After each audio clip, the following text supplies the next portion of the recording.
What happens when you make mofongo, which is made out of green plantain, and you add sweet plantain and yuca? Come on, let's find out. Latin and Hispanic cuisine is made up of various cultures, including African culture. This is evident in the way we celebrate, in our music, in our dance, and especially our food. This is where we get our technique for mofongo. So mofongo is a classic Caribbean dish, and it's made with the green plantain, which is a main staple in Caribbean cuisine. But today we're making mofongo a little bit different by adding sweet plantains and yuca, making it a trifongo. We're gonna be serving this trifongo with carne frita, which simply means fried meat. Today we're using a pork shoulder that we're going to cut down into bite-sized pieces and place them in a marinade called mojo. Let me show you how to do that right now.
Okay, so I have some fat that I took from the pork shoulder and I just diced it up. I'm gonna put this in a cold pan and I'm going to turn on the heat to about medium. And what this is going to do is going to render that pork down to release its oil. What's left, the chicharron or the fried pork skin, we're actually going to take out, and then that will be used later when we add it to the trifongo.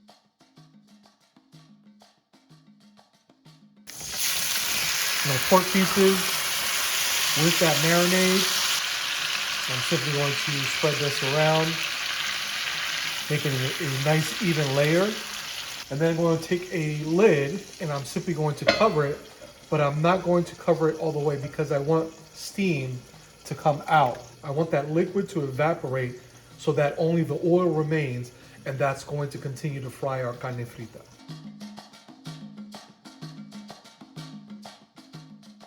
We're going to prepare the green plantain by peeling them and then slicing them in 1-inch circles, then placing them in cold salted water, and doing the same with the sweet ripe plantain. And here we have the yuca, which I boiled. You can fry it, but I think boiling it adds a better texture. One thing to note, even with the frozen yuca, make sure you get rid of this little fibrous core. It's really tough, you don't want that. And now we're going to fry our plantains.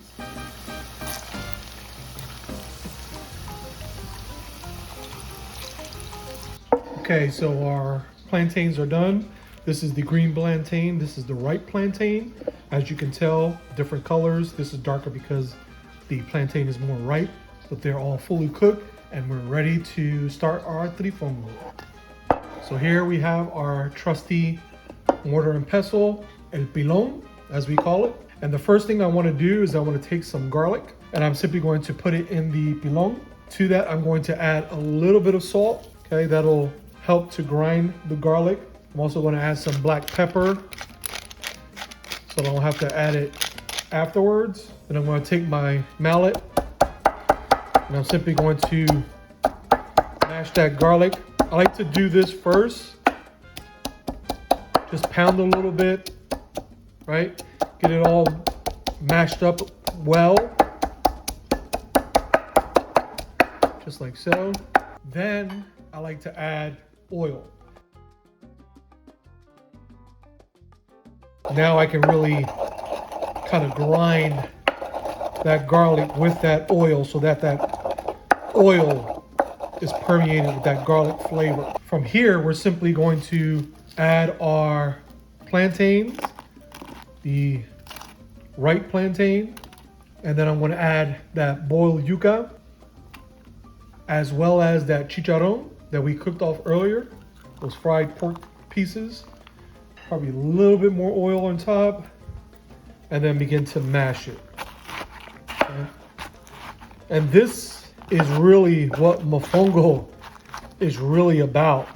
You got this mashing of the yuca and the plantains with that garlic, with the chicharron in this pilon. And that's really what is really where the magic happens. And I wish they had smell-o-vision. Land someone on the moon, we can create AI, but we still haven't found a way to create smell-o-vision. I don't know what's the problem. But if you can smell what's going on in this pilon, it is heavenly. Now, if you feel like the mixture is still a little bit too dry, you can always add just a little bit more oil, and that'll help to bring that mixture together, make it more cohesive.